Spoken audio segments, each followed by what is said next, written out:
Bonjour, aujourd'hui nous avons le plaisir d'interviewer la coach Malaika.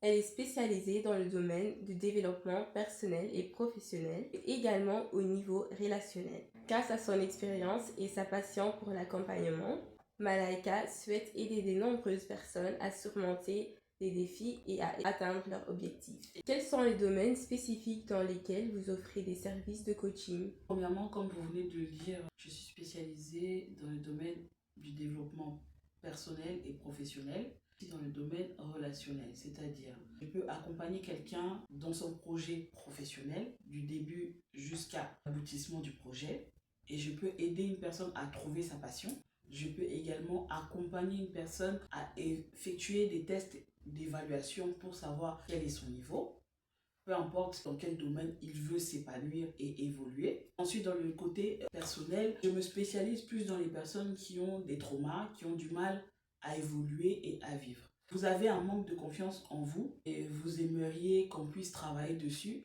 Vous avez tout simplement besoin d'une oreille à qui parler, d'une épaule sur laquelle se reposer et pleurer. Je suis là pour vous accompagner, pour vous aider à vous sentir mieux, pour vous donner quelques astuces pour pouvoir vous sentir un peu mieux. Dans le côté relationnel, vous avez des enfants, vous avez une sœur, un frère ou un parent avec qui vous avez du mal à vous entendre. Je suis là pour allier les deux. Donc ça crée beaucoup de conflits au niveau des familles. Donc en ce moment, c'est vraiment ça qui m'inquiète. Je propose des masterclass sur le cyberharcèlement, sur la prévention de l'enlèvement des enfants, sur le civisme et le savoir-vivre. Je pense que de nos jours, ces trois domaines-là sont super importants. Ça touche beaucoup la société. C'est des choses qu'il faut qu'on puisse mettre le point dessus. Ne pas hésiter à investir. Parce que si on continue comme ça, on n'aura plus personne qui va s'inquiéter de comment se comporter en société. On n'aura plus personne qui va s'inquiéter du fait que nos enfants sont l'avenir de demain. Donc on a déjà beaucoup d'enlèvements qui se passent, beaucoup d'agressions. Donc je suis là aussi pour mettre en place certaines préventions. Elle peut aller chez la nourrice, mais elle a sur elle un outil qui vous permet de savoir en temps et en heure ce qu'il se passe, pour éviter que, par exemple, la nourrice lui fasse boire l'eau de Javel. Par exemple, que la nourrice la secoue un peu trop fort. Donc ça, c'est des choses qu'il faut savoir. Tout le monde n'est pas informé sur le sujet. Beaucoup de gens ne veulent pas s'informer sur le sujet. Je propose ces formations-là à petits coups. Je fais tout le travail avec vous. Au lieu que ce soit vous tout seul qui allez chercher qu'est-ce qui fonctionne, qu'est-ce qui ne fonctionne pas. Et au niveau du civisme et du savoir-vivre, c'est une question d'éducation. On a trois endroits où on va chercher l'éducation. L'école, dans la famille et dans les lieux de culte. De nos jours, avec tout ce qui se passe là, certains vont chercher l'éducation aussi dans la rue. Alors, ce n'est pas mal d'avoir une remise à niveau pour pouvoir évoluer. J'ai également trois autres formations que je propose au niveau de la bureautique en secrétariat. Je propose Word, Excel, PowerPoint, comment faire un courrier. Et après, selon le niveau de la personne, je pourrais voir comment on peut faire le suivi. Ensuite, il y a le côté hôtesse d'accueil, il y a le côté téléopératrice. Dans tout ça, là, j'englobe un petit peu de pouvoir se tenir, les différentes touches qu'il y a et leurs particularités, leurs fonctionnalités. Voilà. Merci. Quelle est votre approche principale en matière de coaching? Pourquoi moi j'ai choisi, au lieu d'être coach love, parce que coach love ça gagne beaucoup, ça attire beaucoup de monde parce qu'ils ont des problèmes de couple. Mais j'ai plus choisi côté relationnel, côté professionnel, etc. Parce que moi, j'ai une approche différente. Je ne me contente pas seulement de donner un rendez-vous à une personne et de juste noter ce qui va, ce qui ne va pas et la laisser faire le travail toute seule. Ma touche à moi, c'est que je suis avec la personne jusqu'au bout. Je l'accompagne à chaque étape pendant 4 semaines et ensuite, je m'organise avec la personne pour faire un suivi selon les besoins que la personne que je vais accompagner aura. Comment personnalisez-vous vos sessions de coaching en fonction des besoins de chaque client? Justement, c'est en fonction des besoins de chaque client. C'est-à-dire que dans un premier temps, il y a un questionnaire que les personnes vont avoir, auquel ils vont pouvoir répondre. Après, il y a un échange, soit en présentiel, soit téléphonique, ce qui permettrait de centrer vraiment les besoins de la personne. Avec le tout, je pourrais, en fonction, adapter le coaching. Quels sont les résultats que vos clients peuvent généralement atteindre de vos services? Alors, je ne peux pas fournir et garantir les résultats qu'une personne peut avoir, puisque je suis là pour le coaching, l'accompagnement, le conseil, le soutien. Et c'est avant tout la personne que je coach à qui ça appartient de décider s'il veut ou non évoluer. C'est sa responsabilité à lui de vouloir ou non.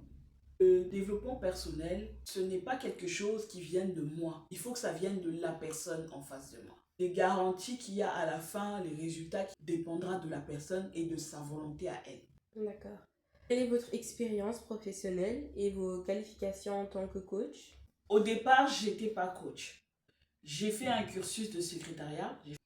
Ensuite, en 2017, j'ai fait un bac plus 2, assistante de direction, ce qui m'a déjà donné la possibilité d'avoir un bon niveau scolaire déjà, même si je me suis rattrapée avec des temps de pause. Entre mon actif, j'ai déjà ouvert des business. C'est vrai que bon, pour plusieurs raisons personnelles, certaines n'ont pas fonctionné. J'ai ouvert Sala Food, qui était pour la livraison de nourriture. J'avais intégré également la décoration. J'ai ensuite ouvert Malaika Service pour tout ce qui est nettoyage, ménage, tout ce qui est aide à la personne. Mais ça ne prenait pas la direction que je voulais. Donc j'ai dû arrêter. Ensuite, j'ai eu aussi à faire des collaborations pour avoir un restaurant, un salon de coiffure, Malaika. Je sais maintenant ce qu'il faut faire et ce qu'il ne faut pas faire. Et surtout, je sais aussi que quand on fait un business, il faut être patient. Il faut se laisser au moins une marge de 2 à 3 ans, voire plus. Il faut se préparer au niveau budgétaire. Il faut se préparer financièrement à couvrir tous les autres frais avant de pouvoir avoir les bénéfices. Donc je suis apte à aider, à accompagner quelqu'un. À côté, là, actuellement, j'ai un business qui tourne encore aujourd'hui. D'accord. Quel est l'objectif principal derrière la création de ces formations et coaching et masterclasses? Pour moi, l'objectif principal, c'est d'abord une vocation. C'est pas forcément que un travail. Vous voyez ce que je veux dire? Certes, oui, ça va me rémunérer, mais c'est ma façon d'être. J'ai toujours été quelqu'un qui aimait m'investir dans la vie des autres, aimait trouver ce qui ne va pas pour aider les personnes autour de moi. Plutôt que de continuer à le faire et de bouffer mon énergie, sachant que j'ai aussi une vie à côté, j'ai un travail à côté, autant mieux allier le côté passion et le côté professionnel ensemble. Et donc, ça a créé le coaching. Quelles sont les valeurs fondamentales qui guident votre approche dans l'enseignement et le coaching? Briser les chaînes du passé pour un avenir meilleur. C'est-à-dire tout ce qui est de ton passé. Si à l'époque tu étais un raté, tu ne t'aimais pas, si à l'époque tout le monde se moquait de toi, brise ces chaînes-là. Si à l'époque tout le monde te voyait comme quelqu'un de bête, peu importe ce qui a pu t'arriver dans le passé, brise ces chaînes-là. Tu n'es pas prisonnier de ces chaînes-là. Tu es maître de ta vie. Tu es maître de ton avenir. Brise les chaînes pour bâtir un avenir meilleur. Et avec moi en coaching, tu vas bâtir, évoluer un avenir meilleur. Même si tu n'atteins pas le sommet, tu atteindras au moins un niveau où tu seras meilleur que ce que tu étais hier. Parce que le but, c'est vraiment que toi, tu sois ton propre concurrent. Sois la version améliorée de celui ou celle que tu étais hier. C'est ça mes valeurs que je veux transmettre.